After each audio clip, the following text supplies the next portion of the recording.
কিছু জিনিস আছে যেগুলোকে আমরা ইবাদত মনে করি না। সুবহানাল্লাহ বলা ইবাদত আমরা সবাই বুঝি, আলহামদুলিল্লাহ বলা ইবাদত আমরা সবাই বুঝি, কোরআন তেলাওয়াত করে ইবাদত আমরা সবাই বুঝি, নামাজ পড়া ইবাদত আমরা সবাই বুঝি। স্ত্রীর দুর্ব্যবহারকে হজম করা, ধৈর্য ধারণ করা, গিলে ফেলা, সবর করা, আল্লাহর জন্য ক্ষমা করে দেওয়া, হাসি মুখে গ্রহণ করে নেওয়া, এটাও যে ইবাদত সেটা আমরা বেশিরভাগ মানুষ জানি না।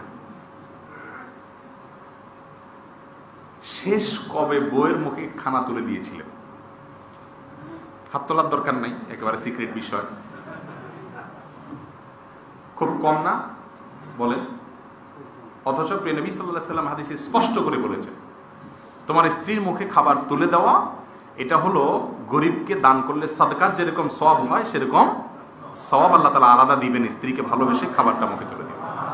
যে ব্যক্তির সাথে তার স্ত্রীর ভালোবাসার সম্পর্ক যত বেশি, বন্ধন যত মজবুত, তার তাকওয়া ইনশাআল্লাহ অন্যান্য ফরায়েজ আহকামগুলো যদি মেনে চলে আল্লাহ, তার পাশাপাশি যদি এটা হয় তাহলে তার তাকওয়া ইনশাআল্লাহ তত বেশি মজবুত।